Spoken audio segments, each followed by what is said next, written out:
Bismillahirrahmanirrahim. Assalamualaikum warahmatullahi taala wabarakatuh. Apa khabar semua? Ustazah harap semua sihat. Cuma Ustazah hari ni tak berapa sihat, tapi kita tetap kena teruskan pembelajaran kita pada hari. Baiklah. Tadi Ustazah ada bagi awak satu video berkenaan siapa? Berkenaan keadaan di dalam Gua Hira. Kalau awak tengok Gua Hira tu besar ke kecil? Kecil je kan? Tak boleh masuk ramai-ramai. Jadi Ustazah dah tayangkan video. Jadi tadi awak dah dapat tengok sedikit tentang keadaan di dalam Gua Hira. Baiklah. Ustazah minta semua buka buku teks sirah muka surat 1. Okey, kita tengok pada pelajaran 1 lah. Okey, kita baca sama-sama. Nabi Muhammad sallallahu alaihi wasallam menerima wahyu. Wahyu yang keberapa ni? Yang pertama, sebelum Rasulullah menjadi Rasul. Sebelum jadi Rasul, Rasulullah jadi apa? Nabi. Bila dia jadi Rasul, apabila dia telah menerima wahyu. Okey, cuba awak tengok dekat dalam gambar ni, saya dah besarkan. Okey, itu gambar apa tu? Itu gambar di Gua Hira. Tengok. Ni Gua Hira. Awak tengok ramai kan? Tapi boleh ramai-ramai ni boleh masuk ke? Tak boleh. Tempat dia kecil saja. Okey. Siapa yang mak ayah ni dah pergi haji, dah pergi umrah, boleh tanya mak ayah kita. Ayah, ibu, mak, nenek kita ke, tanyalah macam mana keadaan di Gua Hira. Okey. Kita tengok pada muka surat 2. Semua tengok. Sirah ini kita kena dengar cerita. Dia macam sejarah lah kan, sirah. Tapi ni dalam sekolah agama punya. Okey. Tengok tajuk yang pertama, ke Gua Hira. Sebut ke Gua Hira. Okey, arahan dia baca dan fahamkan. Bukan baca semata-mata dan fahamkan. Okey, apabila Nabi Muhammad baca sallallahu alaihi wasallam mencapai umur 40 tahun, baginda mula berfikir tentang perilaku kaumnya. Jadi masa Rasulullah berumur tahun, Rasulullah ni dah mula berfikir tentang perilaku kaum dia. Kenapa dia nak fikir kan? Tiba-tiba je nak fikir. Mesti ada sesuatu. Okey, apa benda yang berlaku? Okey, mereka dikenali sebagai masyarakat Arab Jahiliyah.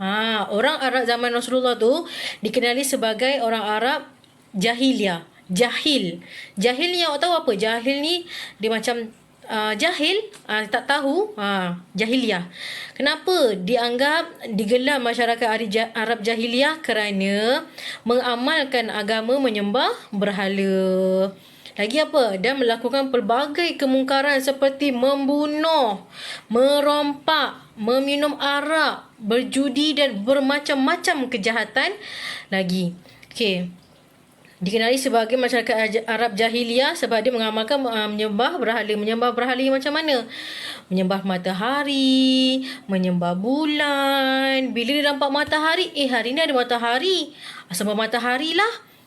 Bila malam, matahari tak ada. Sebab bulan lah. Sebab tu dinamakan jahil. Seterusnya, Arab Jahiliyah ni buat apa? Dia minum arak. Bagi mereka, minum arak ni adalah perkara biasa. Jadi, kesannya minum arak ni akan mabuk. Bila mabuk, apa kesannya? Dia tak sedar apa dia buat.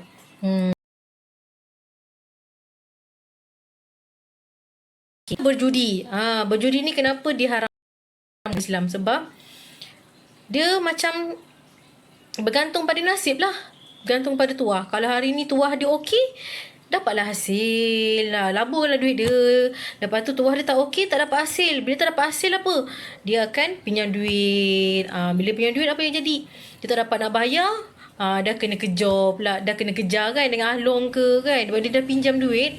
Jadi lepas tu boleh berlakunya pergaduhan, pembunuhan. Dah pinjam duit kan. Duit kan penting kan sekarang. Jadi itulah kesannya. Dan bermacam-macam kejahatan lagi. Dalam soalan kalau tanya kenapa masyarakat Arab Jahiliyah, kenapa masyarakat Arab dikenali sebagai jahiliyah? kerana mereka melakukan kemungkaran seperti membunuh, merompak, mencuri dan sebagainya. Okey, faham? Okey. Kelakuan mereka macam ni yang mengakibatkan Rasulullah ni berfikir. Cara hidup mereka menyebabkan Rasulullah ni mula mengasingkan diri daripada kehidupan kaumnya. Bila dia terfikirkan kelakuan kaum-kaum dia ni, dia pun mengasingkan diri. Mengasingkan diri untuk berfikir kenapa, apa yang perlu dilakukan. Lantaran itu, baginda pergi ke satu tempat yang jauh, iaitu Gua Hira. Itu sebabnya. Jadi, awak dah tengok kan Gua Hira tadi? Okey. Tengok pada muka surat 3. Tengok tu. Gua Hira terletak di atas Bukit Nur. Tengok pemandangan di dalam Gua Hira. Tadi awak dah tengok video tu kan? Dalam video tu, pemandangan dia macam mana? Besar ke kecil? Kecil kan? Okey, tengok. Gua Hira ialah sebuah gua yang sangat kecil. Gua yang sangat kecil ke gua yang besar ni? Selalu gua besar kan? Ini Gua Hira ini ialah gua yang sangat kecil. Ia hanya dapat memuatkan 2 orang saja. Nak masuk 2 orang tu pun sempit. 2 orang saja dalam satu masa. Satu masa macam mana maksudnya? Dalam sekali masuk tu, seorang atau 2 orang saja boleh masuk. Sekali. Panjang lebih kurang 1.42 meter dan lebarnya pula lebih kurang 0.76 meter. 1.42 je. Tak tinggi, tak besar. Okey? Nak masuk memang kena bongkok lah. Kalau orang Arab lagi besar daripada kita kan? Okey. Gua Hira terletak di atas sebuah bukit yang berbatu batan. Jadi, banyaklah batu. Nak naik tu ada rintangan dia. Nak naik batu banyak. Jadi, bila naik batu ada yang jatuh kan. Jadi, banyak sangat rintangan Rasulullah SAW ketika nak naik bukit. Nak naik Bukit Nur tu lah. Nama bukit itu ialah Bukit Nur untuk sampai ke Gua Hira. Nama bukit tu Bukit Nur. Kalau awak tengok, tahu tu.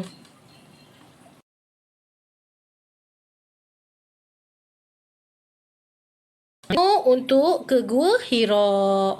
Nampak kan?